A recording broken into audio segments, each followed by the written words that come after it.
Here come the boys. Y'all ready to go swimming, baby? Come on. Give it up. Get out of that water. I tried telling y'all, it's swim lessons, baby.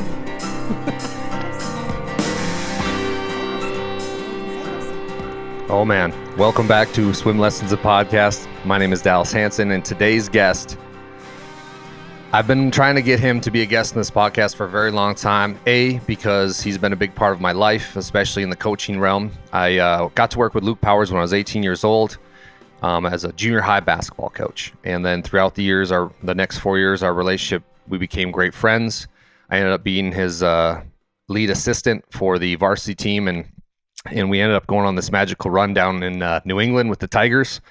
And I've always wanted to talk to Luke, have him on the podcast. Schedules didn't work out. I got really mad at him one time because he wasn't able to do it, but we got it done. And Luke's a great friend. He's hands down the best basketball mind I've ever came across in my whole life. He knows the best defenses, best offenses, and he just knows the game phenomenally well. And talking to him on today's podcast brought back a lot of memories, some good, some bad. And I think everybody's going to really enjoy this because it was all about New England basketball. And Luke has went on to coach different schools, Butte High and Belgrade. But in this podcast, we're probably going to do another one, hopefully. But in this one, we talked a lot about basketball life and mainly New England. But before I get to the great and powerful Pow Daddy, we got to talk about, here we go, BSN Sports. This is the best. Since 1972, BSN Sports has helped area sports teams look their best as they strive for their goals and dreams. They provide apparel, uniforms, and equipment for teams in nearly every sport. Local service with a national reach, that is BSN Sports. Contact your local BSN Sports representative for more information. BSN Sports is a proud sponsor of Swim Lessons, the podcast. And here's a channel on YouTube you should check out. Give them a like, check out their website, and that is the great and powerful PSP Network. It's game day. Nick Holberg and their crew are right now in the heart of football and volleyball season. And I don't say this about everybody, but my favorite voice in sports is Nick Holberg to listen to a game, and Randy Peterson and Paul Allen. Those three in that order. And I absolutely love Nick Holberg and his team. They do a great job. Listening to a game of football with Nick Holberg on the call is hands down the best. So check them out on YouTube. That's at PSP Network. Or on their website, they've got quick links, schedules, everything like that, even bios on all their announcers. Website is psp.network, and appreciate PSP Network for the sponsorship. And here's somebody I'm already working for. We're doing a phenomenal job. We're gaining all this momentum. That is Game Day Media, more than a game. Your leader in live video sports coverage in Northwest North Dakota. At Game Day Media, our goal is to expose, support, and promote the best athletes that North Dakota has to offer. Subscribe to our channel at Game Day Media ND on YouTube, or find us on Facebook at Game Day Media. On that Facebook, we've got schedules, quick links to games, and stats. So make sure you enable alerts and see for our upcoming events. That's Game Day Media. Thank you. I love working for those guys. They're phenomenal. So it's football season, and are you looking for a spot to watch a game, get some great food, and maybe have a few drinks with friends? Well, I've got the spot for you located in Williston, North Dakota. That's River's Edge Bar and Grill. They're known for offering the best happy hour in town.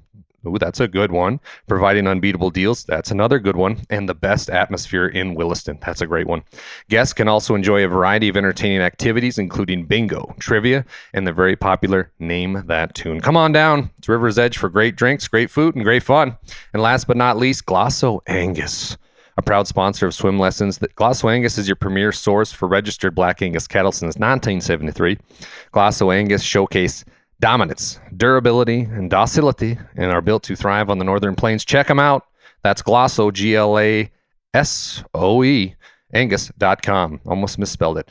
Here is now my conversation with Luke Powers, somebody to look up to, and somebody who one day I have a feeling is going to be coaching your favorite NBA team. Here he is, Luke. Pow Daddy, it's so good to see you, buddy. Man, I was just saying, I see you. I'm so happy. I just smile and laugh, and it's just so good to see you. You know, I've seen you one time basically in 9.5 years, twice. You came right when my daughter was born. Yep. And then for I'm sure we're going to talk about New England. Mel Fitter's funeral. Yeah, that Which- was a tough one. Yeah, that was terrible. But I will admit, and Mel would be proud, we did it right for her that night. We Oh, partied. yeah. We went for it. Yeah, it was awesome. It was good to see everybody and had a big party, and then everybody went their separate ways. Yeah, you were doing the Patrick Mahomes behind the guy on the dance floor. The guy kneeling down. I know. I got to quit doing that shit. No, honestly, you don't. You don't. How fun, on my drive over here to Butte, I was thinking about how fun our days at New England were. And I told Borm on the podcast, like, everybody says you don't realize you're in the good old days till they're past. And those were the good old days. Like, I was in college. You were younger. Bruce Bender, all-time GOAT. Also but younger. like, we would go to practice and then go to the what was it called? The BAR? Yeah, it was a bowling alley, and they just added an R, BAR. Yeah, and we just talk about practice, and it was really, really good, really healthy, and it was that's how we came up with some of our best schemes. Yeah, it was solid. It was always a pretty good post practice coaches meeting, and we all wanted to go because we were young and goofing off. And Yeah. probably a little too goofy, but And then I always think back of the night you were singing karaoke. I was just gonna say that. Yeah, God. and the poor guy, and he has no idea that you're just joking and you're dancing with his wife, and he's on the side real angry, and I'm standing there. I'm like, oh shit, we're gonna get in a fight. Well, 'cause- you were singing Brooks and Dunn. I can still see it. I was like, oh, this is hilarious, but we're gonna have to fight this guy, and he looks kind of tough. Yeah, no, that's true. And I think it was one of those deals where it was an afternoon game, like a Saturday, and then Yeah. the game ended, and we just went down, and they had like food and stuff at the We bar. play for that whole place. Like that got so big. I mean, like it was so packed. That was the town's biggest nights were Yeah. our games, and I think that usually happens with football. Yeah. We did it there with basketball. It was pretty special. Yeah, I mean, take us back a little bit because those are some big days, arguably the best part of your coaching career. How did you come into New England first off, and take us through that process? Yeah, I had just kind of wrapped up what I did through collegiate sports track and basketball. And truth be told, on the bulletin board at DSU, here's a sign with the shredded paper on the end with a number to call. Wanted 4th, 5th, 6th grade basketball coach. And I was like, I can do that. Yeah. And it was like $1,200. I was like, sweet. Oh yeah. Like perfect. I did it in Butte for free, when I was playing up at Tech. So I was like, yeah, I'll do that. I'd do it for free. I'll take the money. Went out there. We would practice at lunch. So they give like a 45-minute lunch. So we'd have a 45-minute practice. The kids would eat in like 2 minutes, just come flying down for basketball. And those kids happened to be Daniel Prince, Gavin Fitter, Ty Nordby. They were 5th graders. Brady Bender was a 4th grader. Hunter Wolf was a 4th grader. John Urlacher was a 5th grader. That entire group minus Christian Kilwine and Cody Holt were 4th and 5th graders. And when I took that job, I never left those kids until after the 5th grader's senior year. And then came here to Butte to coach. But yeah, it was, that was something, I don't think people realize what that took.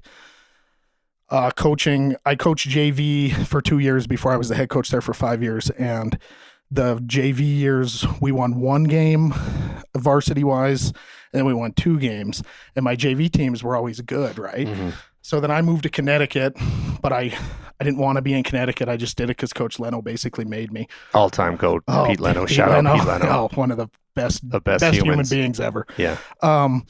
Yeah, he wanted to give me that experience and told me to get the heck out of there. But I came running back because I wanted to coach. Mm-hmm. We were so bad, but I knew we'd be pretty good. And then that first year, I was the head coach. We start off like 7-0. Mark, Frank, Avery Krebs are seniors. It's good. This is such a big part of my life because I put so much time into it.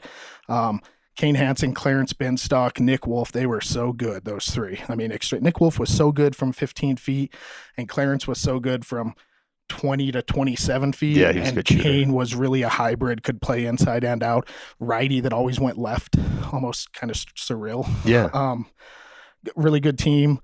Valentine's Day, we got our boy Brock Wiggert as Oh, the yeah. freshman Shout coach. out Wiggs. Yeah. Marcus Mann Yep. was a JV coach. Jason Young, Coach Ice. He still coaches the girls over there. Yeah. He was helping.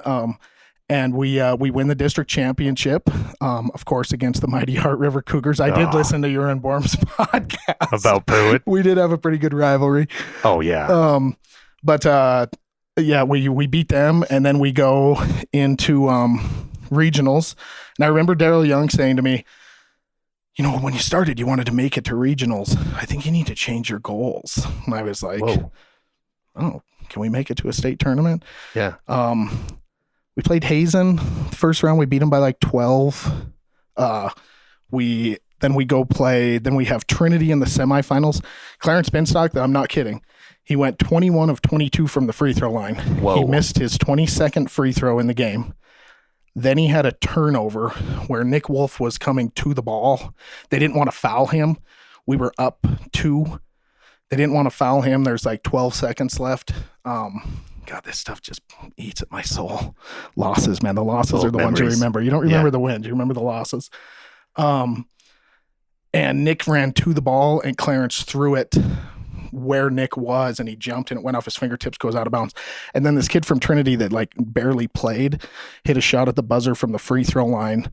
And then they beat us in overtime by like 4 or 5. And then they beat Heart River. It would have been the 6th time that year we played Heart River.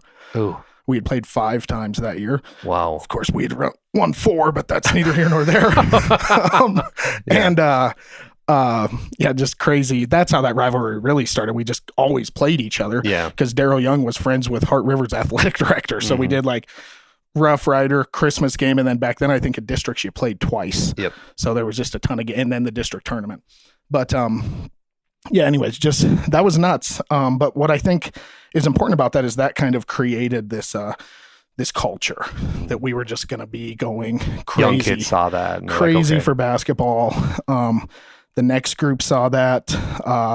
Then when Kane and those guys were seniors, then we had good juniors, Austin Fitter, great kid, one of my all-time favorite kids I've ever coached, Levi Hollinger, probably one of the best kids that I've ever coached that I never talk about, could just score it. Well, his like shooting technique was so off, but he made everything. He spun it, and it was kind of a line drive.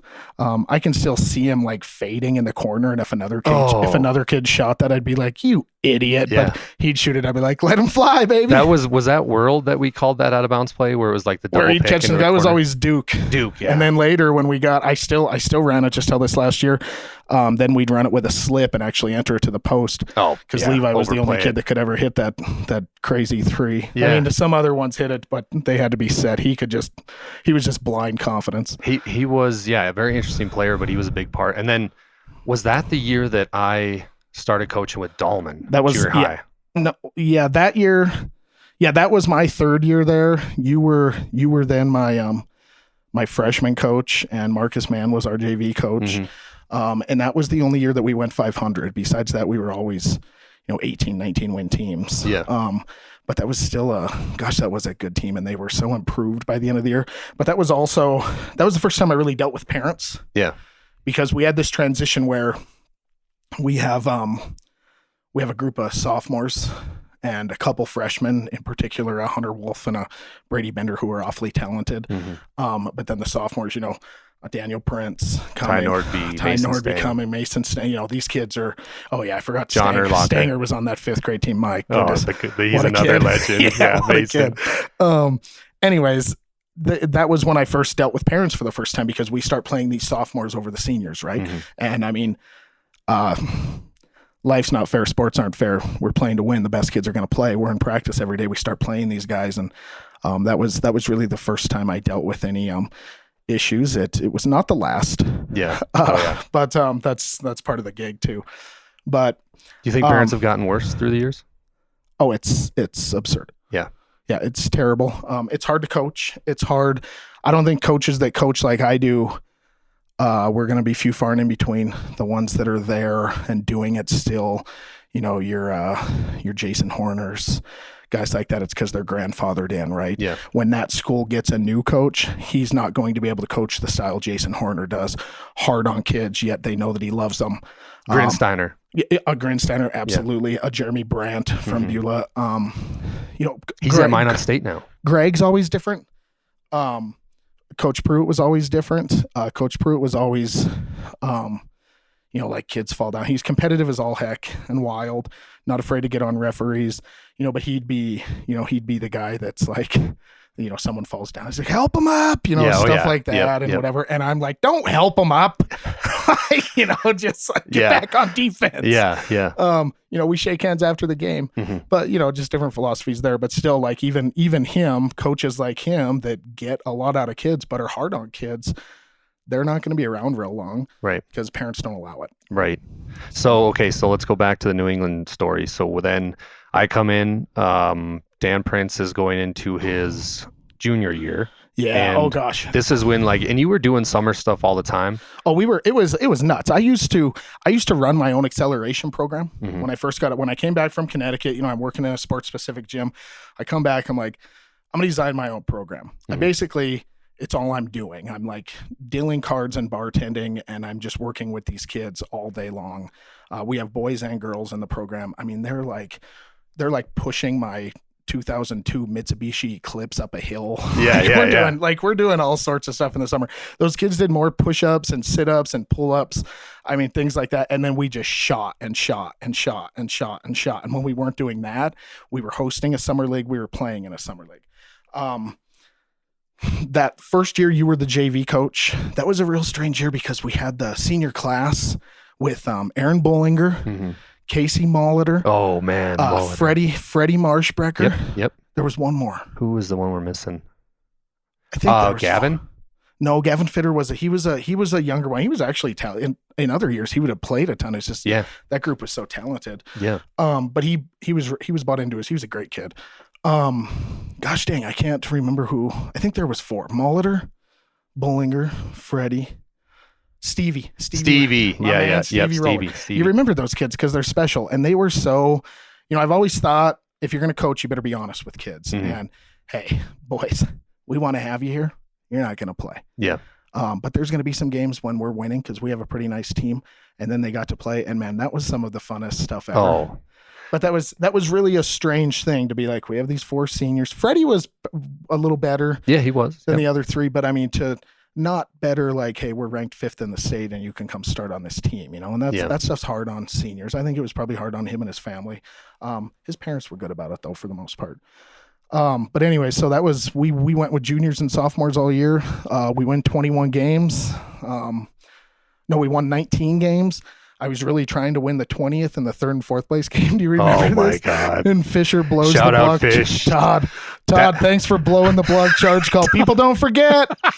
Dude, don't forget. When the game was over. And it was intense because we were playing. It's Trinity. We were playing Dickinson Trinity, so we wanted to win. Up until that point, we were little brother. Oh yeah, we co-opted with them in football, but we had to go up there. Yeah. Kids would get bussed up. None of the kids wanted to play. I mean, I was so motivated to beat. I've never been more motivated about anything else in my entire life than that game. Yeah, than beating Dickinson Trinity every time they were on the schedule. I was a complete lunatic about it. So the game ends, that charge call gets it, so we lose the possession, and then the buzzer runs out, and I remember just as assistant, we had a rule. And I love this rule about you because dude, if I get out of line, grab my belt loop. Yeah, I'm like, okay. It's because I know, and I admit I'm a psychopath. So Todd Fisher and you are boys, and I knew Todd pretty well too. And the buzzer rings, and before I can even look for where you're at the end of the bench, and the refs are trying to run out, and I run over and I grab you by the belt loop, and I realize, one hand isn't enough, so I put 2 hands on you, and you're pulling me like a horse on a buggy wagon. I'm like, pow, pow, pow, you gotta relax, pow, it's over, it's over. And you're like, you cost me the game. And Fisher stopped. That was the worst part. He stopped to talk to you because you guys are friends. Yeah. And then it was just I'm like, hey, God, it's over. And then he left, and then it was, you were still heated. I mean, I adore him. When my daughter was born, he sent all sorts of he's Notre the man. Dame gear. I mean, he's one of the nicest guys ever. I completely lost it on one of my best friends. Yeah. Honest, I could have got fired. Yeah. It wasn't a real good look. Yeah. It's the 3rd and 4th place game. Let's play this game, get the crowd pumped up for the regional championship. But I was so mad we weren't in the regional championship. And part of that was in the first round, I don't know if you remember this. We had Hazen and Daniel Prince sprains the heck out of his ankle. He's as a junior, in my opinion, he's the best player in the region. He sprains his ankle, and then we have who do we play? Do we have Beulah? Yeah, and then we lost to Beulah in the semis by like 8 or 9. But they were stacked, and they were good. Yeah. But that was another one. We were little brother to them too. Yeah. So those were ones that just really like. I mean, I like didn't sleep thinking about beating Jeremy Brent and Beulah, Greg Grinsteiner and Trinity. I was very young and very much out of my mind passionate about building that program. And it worked. Yeah. Oh, yeah. So then after the game, I remember you were still really pissed. I'm like, hey, remember, this is the last game of the year. We got to talk to him. And you're like, yeah, I know. And you go in and you're like talking about it, but you're like, and fuck that screen. Fuck that charge. And I'm like, oh, God, here we go. And you're like, you can't let it come down to that, but it comes down to that. And but then it was, I think, in a way, it was good for us because then going into that off season, it was like, hey, this is our time. And it was that short time frame where you're in a small community like New England and hey, this is our shot. Prince is a senior. Bender's a junior. Ty Nordby's coming along. I remember his junior year, we're like, dude, this kid's really good. Who really improved then was Mason Stang. He went from like the baseline hero. I used to be like, Mason, give it up. Like, I mean, if he even dribbled, I'd be like, don't dribble it, and he's always going left. And he'd bring the ball up and then rip it down real slow. And it'd be like my eyes were starting to bleed as he was doing it from the sideline. I'm like, he's going to get poked. Yeah. Like, poked and I'd just be like, Mason, just come sit down. By the end of it, there were times during that year, like in big moments, I'd be like, just shoot it, man. Let it fly, because he improved so much. Mason Stang, off topic, where that last year, we'll talk about it a little more, I think, before we went to state, we're playing Glen Olin, and it's our senior night. And Glen Olin has they're playing like 8th graders and 9th graders, and I'm like, this is kind of a waste of our time. I wish they would have forfeited and we'd have scheduled, someone a little more competitive. But that's part of it. Regional game, and they're down. We finished the game, and we're real nice to them. We beat them by like 25, but the JV plays most of the game, and the kids get a few dunks, so they're all excited. Yeah. Anyway, I have this parent from Glen Olin come up to me after the game, and he's like, "Hey, Coach, God, you have a wonderful team, and real complimentary. You do such a good job with them. They're so disciplined." He's like, "But I got to tell you something about number 35. I can still hear it, and that's Stang. Number 35. I can still." And I was like, "Shit, yeah, shit." He goes, when he was shaking my son's hand, he said to him, "Good game, butthole." And I'm not kidding. I said to the guy, "Oh my God, I'm so glad that's all he said." And the guy was so offended. I'm like, "Oh, you have no idea, mister. That could have been so much worse." Way worse. We get down in the locker room. He's like, "I just called him a butthole." Like, he didn't even lie about it. I was like, "Well, you hurt his feelings, so now you got to go apologize." Yeah. So he goes up there, 35 jersey still on. "Sorry for calling you a butthole." It was the best. Oh, yeah. Anyways, we finished that year. I know we got to move on from this at some point, but we finished that year and we go into that off season. And I mean, I am a nut that we're going to make it to the state tournament. I mean, I have at this point passed up like 4 6-figure jobs to continue making $3,000 a year coaching, in New England, North Dakota. I look back on that now and it's like, yeah, but you can't take away those memories. Good game, butthole. Anyways, it needs to be on a t-shirt. It really should be. Yeah. We went nuts, and the kids were so bought in. So our summer schedule went like this. Those kids lifted 4 days a week. When they weren't lifting at the school, they were up with Kenny Chaos. I'm sure we'll talk about him in a minute. Go-to. Up at the rec. On Tuesday, Thursday, Sunday, we did 2-hour full-on open gyms, and the first hour was 10,000 shot club and ball skills. We did skills. The next hour, I let them play, and the games were so competitive that they'd carry over into the parking lot afterwards for like another 90 minutes. I mean, all these kids wanted to do was play basketball and get better. They were good to each other, but they were competitive, which is nice. You want to compete, but you want to make sure you're taking care of your teammates too. So on Mondays, we would drive the kids would all meet me at McDonald's. Then they thought it was funny. They'd all park in Maverick Sports Bar. So then all of our cars were in Maverick Sports Bar, and we'd pile 9 kids into my Trailblazer. I mean, they'd be sitting in the back. No one's buckled in. And we'd drive to Hazen, and we'd go to Hazen and play in their league. We never lost a game there. And that was when they found out they could beat Beulah. And then on Wednesday, we hosted a league. I'm sure you remember that because I always made you ref with me. I'd be coaching and reffing. It was a lot of work. Yeah. And the kids worked. But the only days off they ever had were Saturdays. But then June and I believe 6 different weekends, we went to tournaments on Saturday and Sunday too. And there was never we're doing too much. It's this, it's that. It was, we're going to state. Yeah. We're beating Trinity. We're beating Beulah. We're going to a state tournament. And that's what it took for that little school to get over that hump and do that. But it was nuts. Yeah. I mean, the amount of work was nuts. Then the season starts and we're good. Christian Kilwine comes to school. Oh yeah. Excuse me. So I get a call one day from Daryl Young and he's like, hey, there's this family calling me. And they originally called kind of talking about football, but then said he's a basketball player too. And I told him that, we're co-opt with Dickinson Trinity and he'll go up there and play football. And then I asked about him a little bit and he's like, Luke, he's 6'8". Yeah. And I'm like, oh, now I'm at work. Like I'm doing sales for Fastenal in the summer at this point. I took that job real serious. Anyways, we got to talk about the tire story. The horn. That was bad. Should have got fired for that too. He's like, they're looking for a house. They're looking at a home here in like a half hour. And I'm up by like Kilder. I'm like, I'll be there in a half hour. I drove the Fastenal truck probably 100 miles an hour from Kilder to Dickinson, flew through there, got all the way there. And then, and he's like, hey, yeah, Coach Powers is actually up here. And I meet this kid and I'm like, this could be big. Yeah. So I'm like, what are you doing tonight?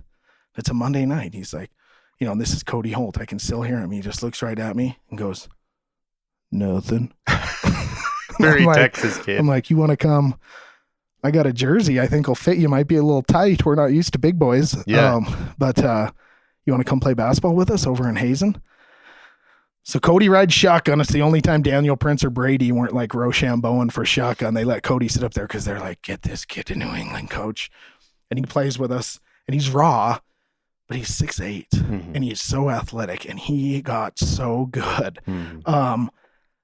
If he would have really worked at it, I think he could have been like real special. He was like built like Shaq. Oh, like he's shoulders, feet. Especially in Class B, there's nobody that can match up with him. I just remember I'd be like, that's just every time we have an out of bounds play and he's in, we'll just run old screen across Alabama and lob it to him, and he just got so good at catching it and just tap it in. Tap it in. That's the easiest 2 points ever. And I'm like, great play call, Coach Powers. Yeah. I'm like, hey, it worked again. Take all the credit for that one, right? Like all the kids from Heart River are like, Coach, I think we have to press more. Seriously. But then Kilwine, he hadn't played in Hettinger, I don't think, for like the year prior. Didn't mesh with those kids, and I didn't have anything to do with that. They just told me, they're like, hey, Coach, Christian's with us at the rec. He's going to come to New England. I was like, sweet. That'd be cool, except now I got to play 10. Like, how am I going to play 10? Had never done that before. And then he actually came. I was like, God, you're 6'6" and can play the He was guard, big too. man. Yeah. He was 6'6", could play the perimeter. Prince was 6'4", could play the perimeter. Nordby was 6'2", 6'3", could play inside out, kind of tight end-ish body. Best rebounder I've ever had. He'd board the whole floor. And one of those kids that are like wiry, they touch you and it hurts. Like he'd hit kids and they'd be like, ow. He was so built. Yeah. Yeah. Incredible team. Well, Christian, I remember when the season started and we were coaching Christian, and he would just see, especially against a 2-3 zone, if we could have Holt on the bottom and Christian at the elbow, he would see things before they developed. And I'm like, drop it high low. I mean, we got to a point it was just like one ball reversal, flash elbow. He'd catch it, not look. Left hand to Holt, or we'd even put Prince down there sometimes. They'd turn and seal, grab it with one hand and lay it in. I'd be like, oh, this coaching stuff's easy. Oh yeah. I was thinking that too. I'm like, and we'd practice against it a lot. This is what it's like. You always have this much talent. This is what it's like all the time. Yeah. Right. Yeah. Yeah. But and then so then we went into the senior year, and one thing though that going back, and then Borm came on the staff. What a great first year he had. Got to go to the state B, and then Bruce Bender came on the staff. Yeah, that was special. Yeah. Really was blessed to have 3 people behind me that I could have trusted with my deepest, darkest secret, and they're on my coaching staff. I've never had that since. Really just a special group, and Bruce had a ton of experience.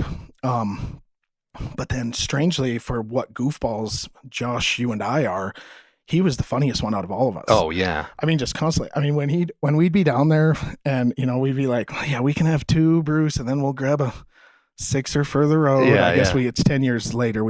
Sometimes we grabbed a road 6er. Yeah. It's all good. Anyway, we don't do that anymore. No. But anyways, and he'd be like, well, I gotta go. Judy's got dinner ready. And I can still see him grabbing he'd always have Pendleton and 7. Yeah, I think so. Or Coke or something. Yeah, Pendleton. Anyways. And then he'd drink it, and it was always Tara Young, bartender. God, shout out Tara. She's the best. And he'd set it down and be like, oh, Tara, one more. One more, I guess. One more. I got time for one more. One more. It was always one more. And Borm and I talked about it, but when we were driving back after grabbing a 6er, and I think Borm was driving or somebody, and you were riding shotgun because you're like, if I hit this sign, we're going to go to state. Oh, no. That was Sunday before. I remember that really well. That was Sunday before Borm was getting ready for the specialist combine. That's a story in itself. So we went down on a Sunday and did film with the kids, just you and I. But we went down. It was like Sunday at like 2 p.m, and then we were driving back at like 8 o'clock at night because we had a couple other stops before we came home. Yep. And we had the bottle, and it was right at the bottom of the airport hill. Yep. And I was like, I mean, we had done it a lot, and I'd never been able to accomplish that feat of hitting a sign with a bottle. I was like, if I hit this sign, we're gonna knock off. It's pitch black out. Go to state. Yeah, it's dark. And throws it. And you about drive us off. You're like, we're going. It's over. We called it right there. Like, it's over. We just heard the smash, and I was like, oh my God, God's you hit on it. our side. Like, Karma's on our side. We got to state, and then Karma was like, that's for littering. Pretty much. But to tail off a little bit more, God, we've already been on this for 30 minutes, but that season was just so magical, and it was almost so easy. There was bumps in the road, don't get me wrong. Yeah, it was easy. Games. It was easy because we did the work leading up to it. We're so prepared. I mean, I remember Greg Grinsteiner. I was calling him, asking him a question about Beulah, and you get, that was an interesting camaraderie for me because I was so young and I was so obnoxious. Now I'm a little older and still that obnoxious. Yeah. But I remember talking to him on the phone, and he's like, well, I'll see you in Kildare tonight. And I was like, no, we play. He's like, no, you play at 4 and we play at 7. I'll see you in Kildare because you'll be there. I followed them around. Yeah. And then I was doing it on purpose too because I knew it bothered them. Like I'd make sure I was sitting right across from their bench and just scout. I got to a point I'd be scouting them, and I had so many notes on all their kids. I didn't have anything left to write. I knew every sideline out of bounds play. I knew every baseline out of bounds play. I knew what they would do with 10 seconds left in the fourth quarter. I still remember what they would do. They'd run a cross. They'd run a cross and then flash a guy and try and drop high-low. And it just got to a point we were so prepared for them. I don't know that they could have beat us. Even if they would have had a couple more kids too, it was just time for us to be beating them. Yeah. And it happened, but yeah, that was special. And it was easy, but what it did for the community, how much fun that was, the pep rallies, we always broke down to together. I don't know if you remember that pep rally before we went to state. We brought the entire school in and broke down to together.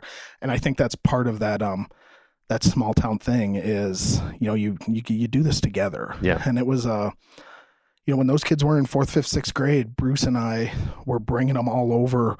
Like now kids have travel teams, like whoever runs it. I was running their travel team. I think it was against the rules. Yeah. But like 5th, 6th, 7th, 8th grade, we'd go to Glendive or Billings, or we'd go to Bismarck, wherever we were going, and I'd coach them. we were really together. So to accomplish what our goal was there, really was, I mean, wildly special. I think again, if you're a competitive person, you don't remember all the wins. We remember the losses. Mm-hmm. We get to that state tournament, run into a good Lemoore team. Was that the third play they ran the alley-oop where that kid dunked it? It was early on. They just ran a little rub back screen. But he was athletic. He went and he played football. Where's the place that the place where Coach Pruitt was real good friends with the basketball coach that was paralyzed? South Dakota. What is the name of it? Anyways, it was D2. yeah. He went and played football there. Super athletic. I don't know where he ended up, but yeah, he hammered that one, and we were like, whoa. These guys are game. Yeah. And they sat in a 2-3 zone, and they had the huge kid. It was like 6 foot tall. He looked like Lewis Nix that used to be number 1 for Notre Dame. Yeah. In the middle of the 2-3 zone. And he bothered Nordby so much because every time Nordby would hit him, he'd just belly him. Yeah. It was like Bruce was guarding him. Yeah. He's like, we should have prepared. Should have ran the floater. I should have known. Yeah. Yeah, but that was such a great game, and we grinded, and we end up, and then we just did everything in our power to lose. Mm-hmm. But if you go back to our regional semifinal game, when we were beating Hettinger by like 10 or 11, we did the same thing. Mm-hmm. We just had more room for error there and got away with it. So then there's no one that's harder on themselves about games that teams lose than the head coach. And I think I'm in particular probably real crazy about it. I should have worked on some different things. We should have added some entering the ball stuff under pressure, some stuff like that. I mean, so in hindsight, I should have been a better coach, and we would have ended up getting out of there and been okay. Yeah. But we weren't. And Yeah. You live and learn, right? And that's all part of growing and going from there. But that was tough, man. And then, poor John Urlacher, this doesn't get talked about very often, but the free throws with 0.2 seconds left, we scored. Bender hit a pull-up. Mm-hmm. Okay. We go up 2. I did the same thing on the out-of-bounds play that they scored on to tie it. I didn't want to give up the 3 because we were in our 1-3-1. I didn't want to give up an open 3 because they had the 2 little guards that could be mascots for Dickinson High, if you know what I'm saying. Yeah. They're hitting 3s from 25 feet. I'm like, gosh, dang, these guys won't go away. Mm-hmm. They were just game. So we switched. I take a timeout. We switched to man. I can still feel this in my throat. And because we always run 2-3 on out of bounds plays, like always. Yeah, on that one. Yeah, on that one for Mm-hmm. sure. But I just didn't want to give up the lob over the top and give up a 3 to lose it. Yep. So I'm switching. Everyone hears it except Daniel. And he stays. He does exactly what he's done all season in the zone. And they're running just a simple baseline pick the picker, and he slips out the back door. Brady wasn't where he was supposed to be with his head under the basket, but we also didn't ever work on that because we always zoned. Yep. So again, that's Coach Powers' fault. But then we switched to man. They get the coach's son, who's a really good player. I think he played for Barry. Yeah, I think so. He scores, and we hit. I have another timeout, and we hit transition, and Daniel has the ball in his hands. And I mean, we hit transition up the sideline fast. We were. And he crosses over and goes middle, and I'm like, it's like 4 seconds. See what happens. And he could have shot it. Daniel could have shot a 15-footer. He dishes to John on the baseline. Very similar play to when Todd called the charge. Mm-hmm. Blew it. And John gets fouled. Yep. And then he goes to the free throw line. And I can see him. He changed his free throw style. And he was like an 80% free throw shooter. One of the best shooters we've ever had. He'd always just take one, just locked and loaded, perfect shot. But and I don't know if it was because the game's on TV. I don't know what he's doing. I mean, this is stuff that adolescent kids do, right? Mm-hmm. For lack of a better phrase, they have you by the balls. They squeeze when they want to. Mm-hmm. Okay. He takes a dribble. He brings the ball behind his back and then shoots it. And he misses the first one bad. Mm-hmm. Okay. Lemoore's coach takes a timeout. And Ice the shit out of him. Yeah. And I'm like, I give him the Hoosier speech. Like, after John makes the free throw, can't have any of you idiots fouling anyone. So just get back. There's 0.2 seconds left. Yep. I mean, that's all. What else do you tell them? Thought for sure the Hoosier speech would bring it home. And then that ball hit every piece of the rim. I know. And goes It goes out. And then the mascots from Dickinson High drained some threes in the second overtime, and I think they beat us by like 9. Yeah, we lost in double OT in the first round of state. Then we have Shiloh the next, and then stuff gets interesting, right? Because then, I mean, the kids are bawling. Oh, the mean, scene after the game was... It was terrible. I mean, you were crying. I didn't lose it until the hotel room. Yeah, Because I I was was so- like, fuck, because you've been with these kids, we've been with them for 4 years. You'd have been longer, Yeah. but to see him hurting like that, I remember I went back to the room and I was even like not crying, and then Yeah, it was just hard. tough. It made me wish in that moment our season would have ended there. Yeah. Oh yeah. And we'd have looked at it and been like, but move on. Mhm. Because, I mean, we don't have a time machine, but I am confident the team that we'd have played in the semifinals were beating. Mhm. They played all man-to-man. I don't think anyone there could have manned us. And then rugby, who had lost the state championship the year before, they were really, I mean, athletic, did a lot of different things. I thought we were the 2 best teams in the state. Us and rugby. Yeah. Yeah. Oh yeah, for sure. But it's not how tournaments work, right? The 2 best teams don't always end up playing. Yeah. But And then Dan twists his ankle against Shiloh, and I'm like, oh no, this we is- had Shiloh, and I don't know if you remember this. This is the next time. So I also ended the next year chasing the referees off the floor. And they had another block charge call at the end of the game, Really? and it cost us an and 1. Oh, I Ball don't goes remember in. that. We were going to go up 4 with like 6 seconds left, and then they hit a 3 to send it to overtime. And then we end up losing in that overtime by 3. Prince missed a 3 at the horn, if I remember right, Mhm. to tie it. We lose to them by 3, and I was like, I got to take my shirt off because it's on. I was going to go full Kenny Chaos on everyone in the Bismarck Civic Center. Like, get the ring in the middle of the court. Let's go. Yeah. Anyways, and then this is where the whole weekend gets interesting. And it's been 10 years, so I think we can talk about this real Yeah. quick, Del. Oh yeah. I remember afterwards, like guys that were like a year or 2 younger than you, like harassing you, like, oh yeah, what happened at state? All the kids partying, Mhm. like blah, blah, blah. I'm like, no, they weren't. Yeah. All right. Here's what happens, but it was to no fault of the coaching staffs. That night, my parents had come all the way, driven to Bismarck from Montana, my uncle all the way from Missoula, so even a couple hours further. And I'm like, I'm gonna go to dinner with these guys, be back in like 90 minutes. Bruce tells you and Josh to go. Yeah. So you guys go. And then, but what we don't know is an administrator from New England, because all of our rooms, you were on. So here's the L of the rooms. You were here, I was here, Bruce was here. And then every room on this side was our kids. Mhm. The rooms on the other side were all our administrators, our superintendent, our athletic director, a couple teachers, I think, some chaperones.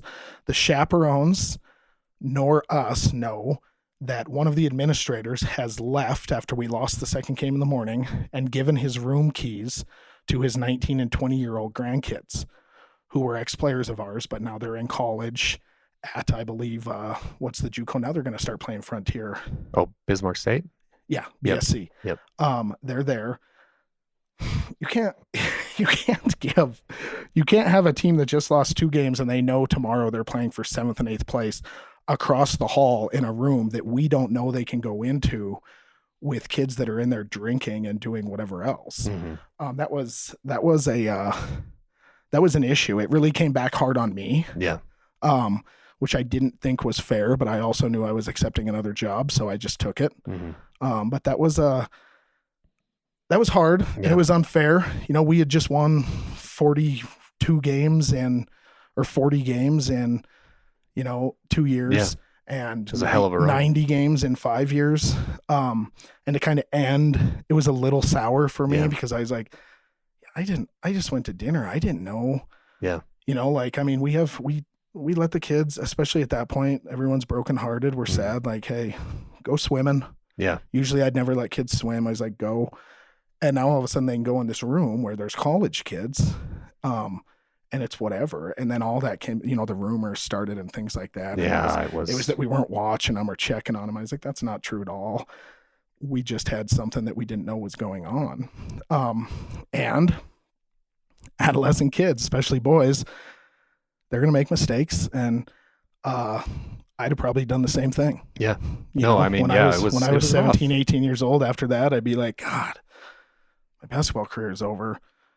So I got it, but I hated that part about it. I loved everything about New England. I hated that. I've never told anyone that that's what happened, but it's the 10-year anniversary, so I know. Can come Yeah, out. we can. It's time, but it was tough, and it was a weird, like you said, it was a weird feeling to end it, and especially I think after that first round loss in double OT when we threw the ball away and missed the shots we should have made. It was like kind of a tough ending because we were truly thought we were going to win state.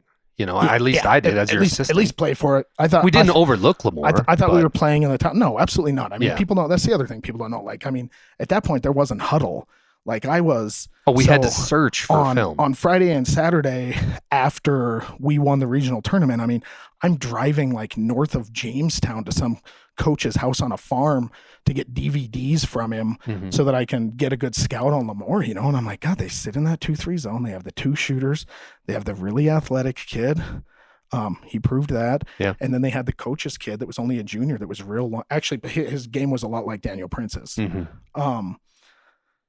Yeah, it happened. It was it was something, but none of that takes away from what that group accomplished and what we did, and the work that it took, and the journey that we went on to get there. I mean, from the time, I'm not kidding. I'll send it to you. You can post it. I have a picture of me. I have a goatee. I'm not sure what I was doing. I still looked good, but and it's Brady Bender. He's got these thick glasses on, and he's like, oh yeah. When he's they were young, cross-eyed. Yeah, I loved it. Yep. And Daniel's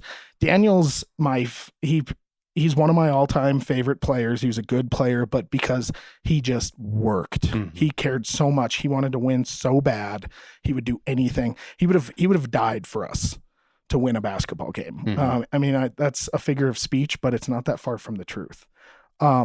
But yeah, all these kids, but he was so hard to coach, man, when he was young. I've seen you kick him out of practice like 5 or 6 times. Oh, yeah. Well, because he'd start goofing off. He was so dumb sometimes. I'd be like, yeah. God damn it, Daniel, pick the picker.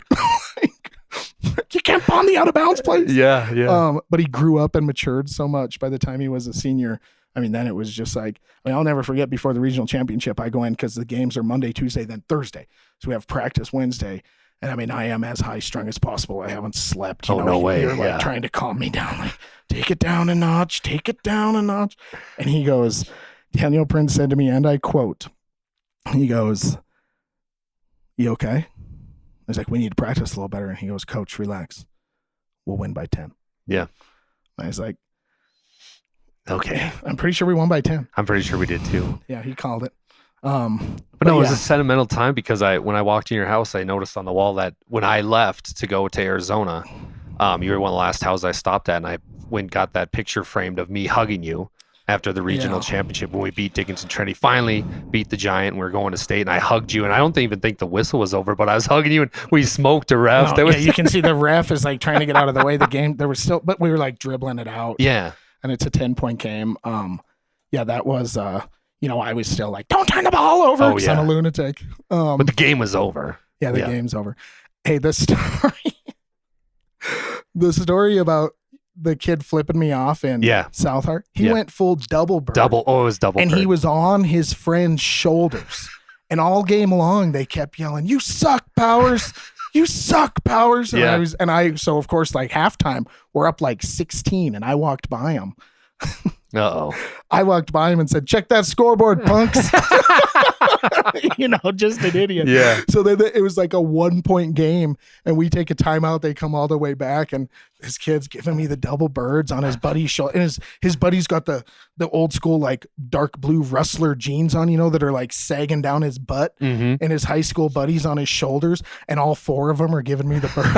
I got 4 birds coming at me. I was like, Todd. Do something. Yeah, it was the best. But it was just and then we went our separate ways. But I remember right before I was about to move to AZ, you called me like, hey, I'm gonna take the Butte High job and I want you to come with me and be my assistant. I'm like, holy shit, that's quite an honor. And because it was so basketball for me and you specifically. Like Bruce and Josh were great coaches, but you and I were very tight, very good friends, and we were spending all the time together because I graduated that December. So I had all this free time and was able to do whatever. And it was, you did whatever. Anyways, but it was just so fun. And then we all literally, Josh leaves Dickinson State. I moved to Arizona. You moved to Butte. Bruce is still in New England, but it was just like, it was over like that. It was, the lights were shut off, the gym was empty, and then it was over. Yeah, and that's I remember doing before we went to state. Remember how great Royal McGregor and Dustin Monkey were to us. Oh man, at the Dickinson Press, they were the best. I remember doing an article with them, and they're like, "Are you excited?" And I said, "Well, I am, but like, what stinks about this is like, if we win this, we don't get to go any further. Like, I don't want it to be over. Yeah, I didn't want the scouting to be over. I didn't want." The road trips. Remember when we almost hit the deer? Borm in my car, going over the Beulah Hill. Yeah. Oh man. And you were in the back, and I always had to ride shotgun because I'm superstitious. I didn't there's pictures of me of that state tournament. My hair's just everywhere, but we had won 18 games in a row, and I refused to cut my hair, and I would only wear one shirt when I was coaching. Yeah, I remember that. The blue one. Just disgusting. Yeah. Well, then that year too, you got coach of the year for the state of North Dakota, and that was pretty special. Yeah. Thank God they vote for that before the tournament. Yeah. No, you know what? That's a great honor. But you get something like that because of the people you surround yourself with, as far as assistant coaches go, and the culture that you surround yourself with in your basketball program. New England versus everybody. That was the all-time warm-up. Yeah. Like now there's that's all over, all over the place. Yeah, well, yeah. I did it in Crosby. I like that. Yeah, that made people mad. Parents were mad about that. I wasn't ever afraid either coaching there. Our parents were behind us. Yeah. That was part of our culture. Like, hey, we believe in this, go forward. But people like at Dickinson Trinity didn't think that was very cute. No, they did not. But whatever. Whatever. Well, dude, this has been quite the. We'll have to do this again if you're down. When I got some more time, I'm going to cover the Butte Billings West game. But that's exciting. Yeah, Naranchi Stadium. It's all-time. It's one of the best high school football stadiums in the nation. Yeah, not a joke. I'm excited that you get to go watch a game there. Billings West, and then there's Small World, right? You got Coach Stanton from DSU, who we're both close with. Pete's man, shout out Pete, and his brother is the head coach at Billings West, and he's just like Coach Stanton. Coach Pete Stanton, he is a phenomenal person. And then Coach Gray at Butte High is a great guy too. Oh yeah, I really like him. But Luke, I got to ask you this question. Swim Lessons is a podcast about overcoming tough times. We've been through a lot of tough times together, coaching personally. What's something when the chips aren't falling your way, cards aren't being dealt how you want them to be dealt, that you say to yourself to try to overcome the hump and look in the mirror and say, hey, we gotta start going? I think, I correlate, I think, just about everything in my life to basketball. And sometimes life can be like watching film. Mm-hmm. When you go through something, it's easy to go back and watch film of a game that you won. It's hard to go back and watch that double overtime loss. It's hard to go back and think like, God, if we had just done this. But that's life too, right? Sports correlate so much to life. So I think one of the things I've learned, and I've had to learn it a lot, and a lot of times in a hard way, is you better find a way to love and respect and learn from everything that happens to you. Not just the good, not just the sort of good, but learn from the bad and look at it and spend as much time on it as you do the good, because that's really where you can grow. And I think life's all about growth. I continue to grow. I watch you. Yeah. You continue to grow. I think about like guys that I've coached with, right? You've been a head coach. Now you're doing so many amazing things. I mean, it's so much fun to watch. Josh Borm, D coordinator, was a head coach, was a head girls basketball coach. God, that was a trip for him. 95. That's just Josh. Yeah.